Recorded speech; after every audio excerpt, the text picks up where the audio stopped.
Hello, Newsmax Daily podcast fam. Cahill here, filling in for the wonderful Tony Marino, who is once again off on a special assignment.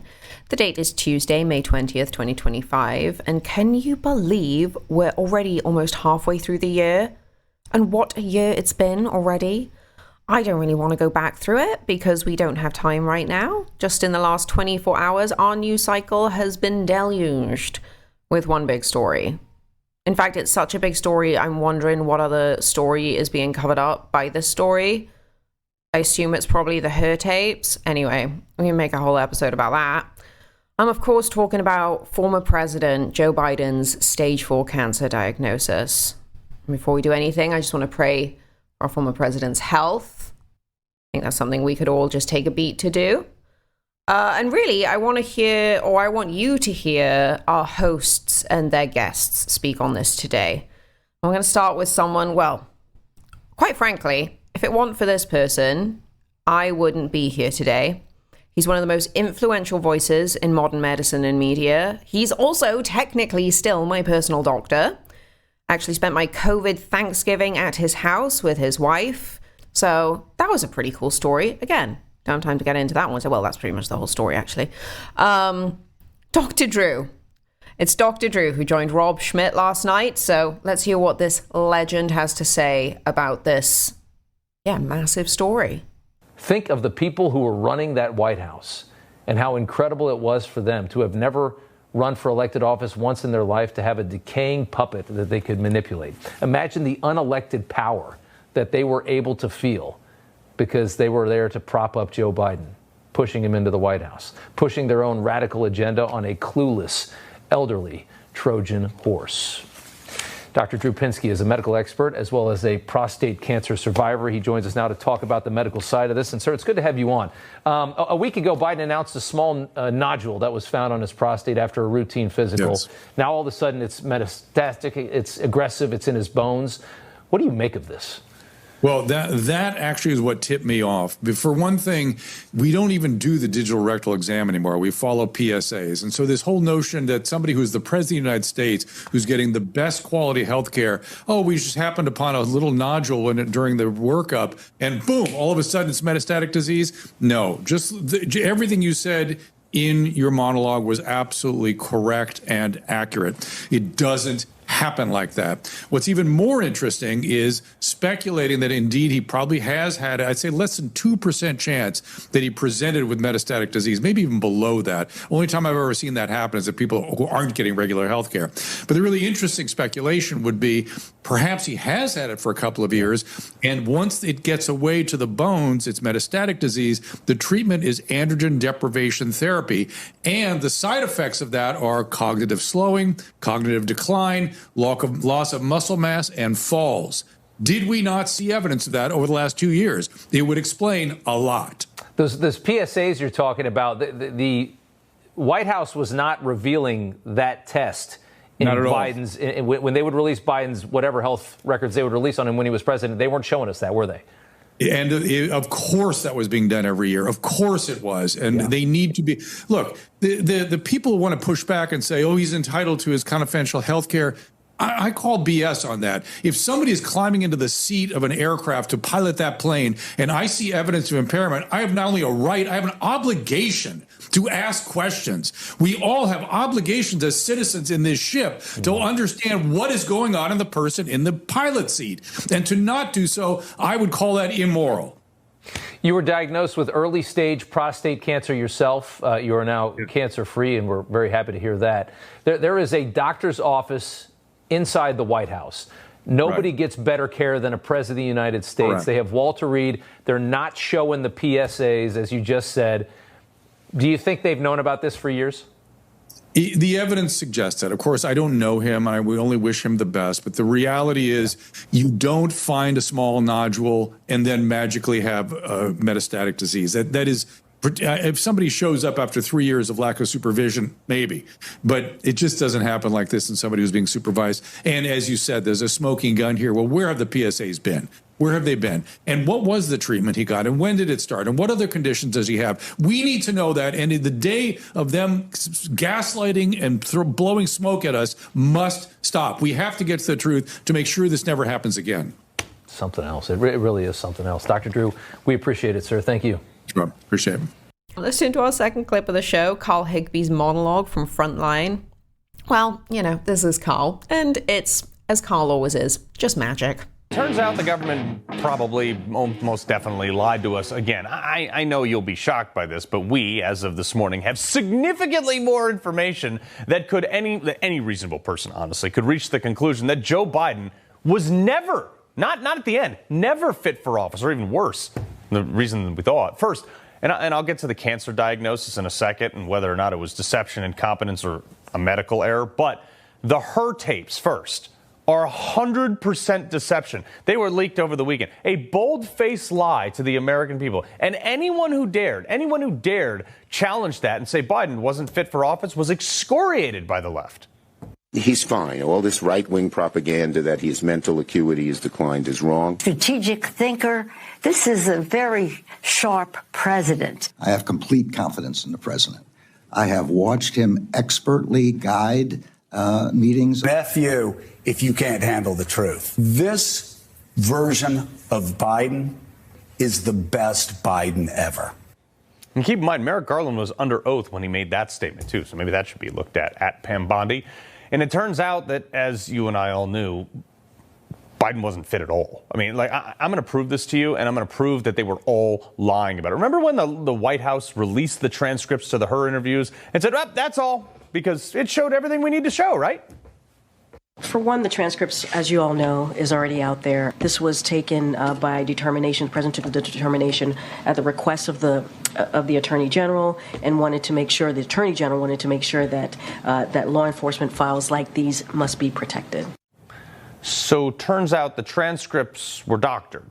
Again, now the tape is very different from how the transcripts read. Yes, now the White House did admit at the time to removing some ums and ahs, but it was a lot of ums and ahs and random stories too. Peaceful intelligence community would come and get them. I guess that's who came and got them. And if I was, I unfortunately embarrassed the hell out of the leader of Mongolia. I kept all the material in the Corvette because my dad ran a dealership. He was able to give me as a wedding gift for my wife and I because he could afford the payments.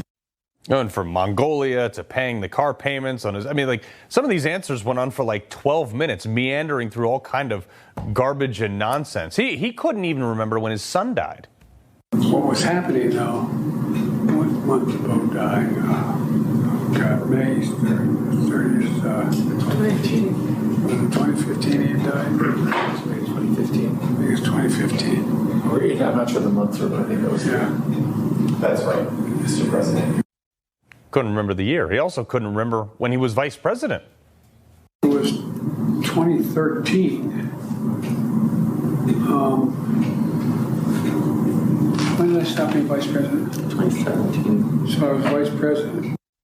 It was 6 hours of this. No wonder they didn't want these tapes out there. And it's not the first time the White House has doctored transcripts to cover him. Remember when they edited the transcript after he called Trump supporters garbage after it got a ton of backlash? Now, Tapper's new book, it's unbelievable. Tapper's new book exposing exactly what Tapper himself was ironically complicit in covering up for 4 years, by the way. Quoting Inside Democrats noting in 2020, when they were trying to get footage of Joe Biden reacting with voters, one of these people said, quote, the videos were horrible, and another top Democrat said he, Biden, couldn't follow the conversation at all. This was in 2020.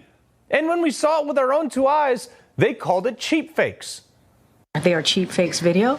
They are done in bad faith, and some of your news organization have been very clear, have stressed that these the right wing critics of the president have a credibility problem. Who's got the credibility problem? It turns out you guys were doing the cheap fakes. They brought in Steven Spielberg to cheap up shots of Biden, making him look better, making him look less old and feeble. Videos like the debate challenge. Donald Trump lost 2 debates to me in 2020. And since then, he hadn't shown up for debate. Now he's acting like he wants to debate me again. Well, make my day, pal. I'll even do it twice. So let's pick the dates, Donald. I hear you're free on Wednesdays. 6 cuts for a 15-second video. I mean, it doesn't look like he got to do it twice because Democrats evicted Biden from the race. But look, pack this one on the fact that aides were talking about putting him in a wheelchair if he won a second term. So obviously they knew, and they lied to us. I mean, it's incredible. Like I said, magic. I'll be on with Carl tonight for his Culture Clash panel at 5 p.m. on Frontline, so be sure to tune in. Next up, we have Rob Finnerty, who spoke with Georgia Rep. Rich McCormick, who is also a doctor, like an actual doctor, not a PhD. Let's let Rob take it away with this one. Georgia Congressman, veteran, and doctor Rich McCormick. Congressman, great to see you. You are a physician. You were an ER doctor for a long time. I'm just wondering what you make of all this. We've talked about this a lot over the last several years.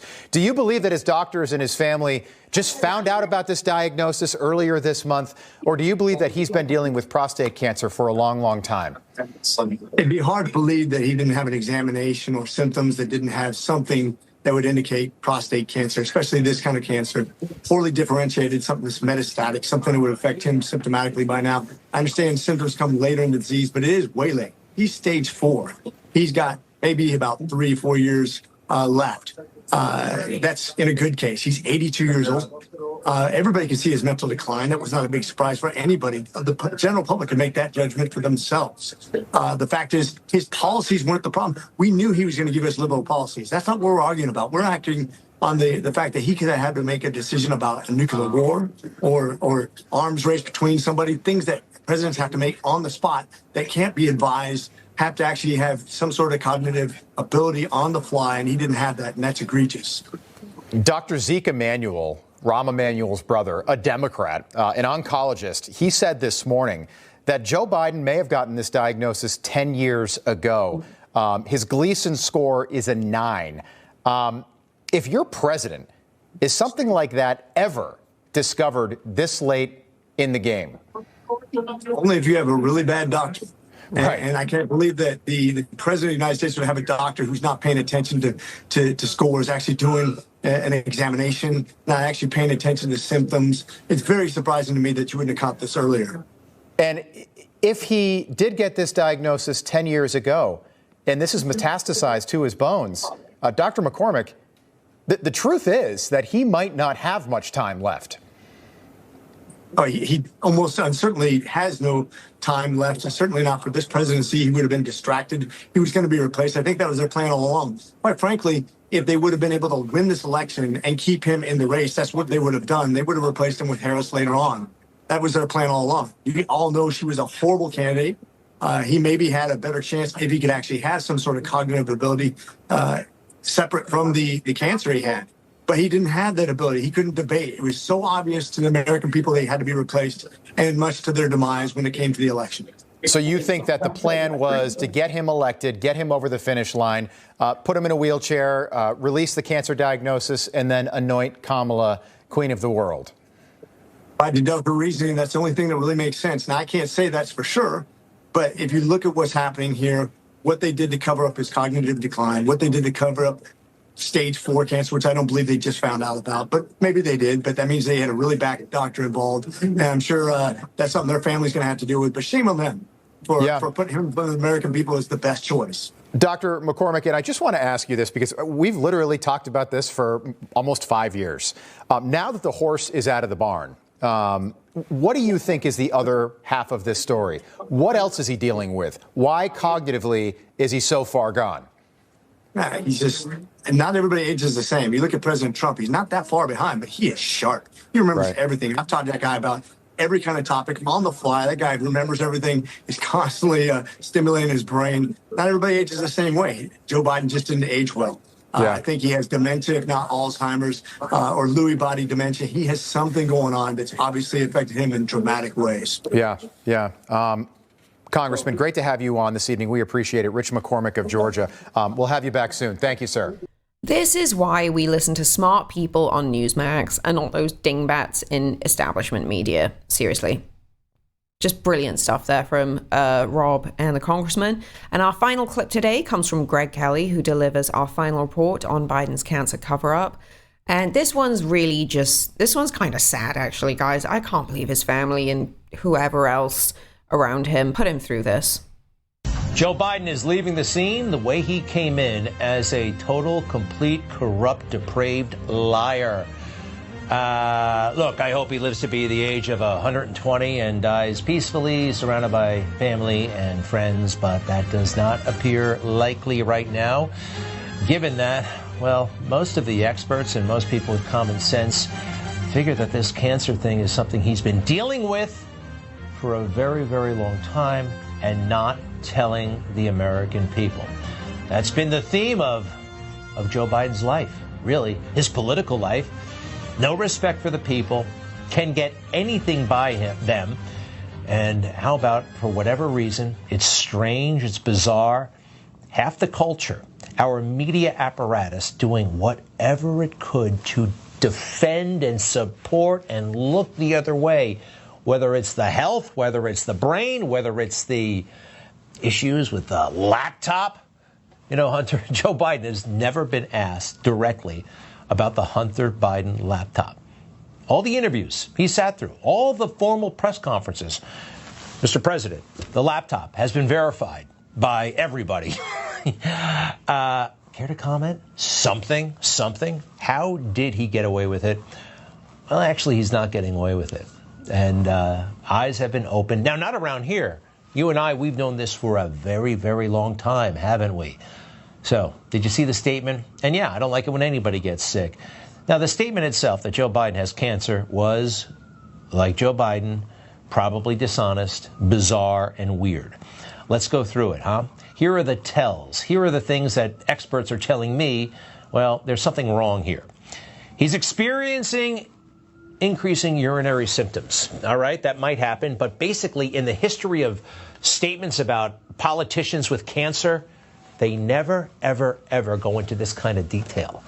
Why? It's almost like explaining too much too late. There's something up with that. He's had this for a long time, I do believe. Actually, I know he has, and I'll prove that in a moment. What else did this bizarre statement say? He was diagnosed with prostate cancer, characterized by a Gleason score of 9. Now, this isn't some note from one doctor to another doctor, everybody. This is an announcement to the world. Gleason score of 9. People I've talked to, PR people, doctors say, this is not part of what you put out, ever. Next, please. With metastasis to the bone. This is crazy advanced. It's metastasizing, it's growing already in his bones. They found it last week. This, again, can't be true. It cannot be true. And it's not like it's out of character for Joe Biden to not be truthful, as we all know. There's one more here. The cancer appears to be hormone sensitive, which allows for effective management. That's something else that the cancer experts tell us. You can't have determined that this close to the discovery of the cancerous nodule last week. It just doesn't work that way. So this is an excuse that has been basically in a can that they could pull out in case of an emergency. And after his performance a week ago or so on The View, remember that? That was his big comeback appearance. And he was going to be available to speak out against all the lies in the new book. No, this is all canceled. After he couldn't hold his own with Sonny Hostin, you kind of have to call it a day from public appearances. And that's a big disappointment for Jill because she's been driving this stuff, a lot of it. So, how do I know he's had cancer for a long time? Well, he told the world in July of 2022. Listen carefully. I've been listening to people. You've been listening to people. We know a gaffe. We know a slip of the tongue. He said it. He said it out loud. It had to put on your windshield wipers to get literally the oil slick off the window. That's why I and so damn many other people I grew up have cancer. That's why I and so many other people I grew up with have cancer. Was that? No. And it's kind of like, it makes sense. Why couldn't he be straight with us? Because it's not in his DNA to be straight with anybody. So that dropped. This is not something I just saw on Twitter today. I was watching it on television when he said that. Like, hello? I think I have to talk about that tonight. Unlike anybody in the dominant media, and a big portion of the conservative media, strangely enough, they didn't want to go there. They just said, the White House said that was a faux pas. No, it wasn't. Oh, just brutal stuff. But I think the lesson we can all take away from this is that, hey, we all knew he was sick. We all knew. You know, that's why his party wouldn't even support him. And so if we knew we were right about this, we're probably right about everything else at this point, guys. You know, might as well bring out the aliens and the lizard people. No, I'm kidding. I really don't like working enough to deal with that kind of news week. And don't we all deserve a relaxing summer? I feel like we haven't had one of those for a while. And so while we'll be praying for Biden's recovery and health, we'll also be praying for just the future and the peace of America, right? So my name is Kay Hill. You just listened to the May 20th episode of the Newsmax Daily podcast. It's a Tuesday, and Tony will be back with you tomorrow. And as always, God bless you, America. News breaks every minute, every day. You need the app, the Newsmax app. Find it free on your smartphone store. Then watch us anytime, anywhere. Information. Truth is freedom.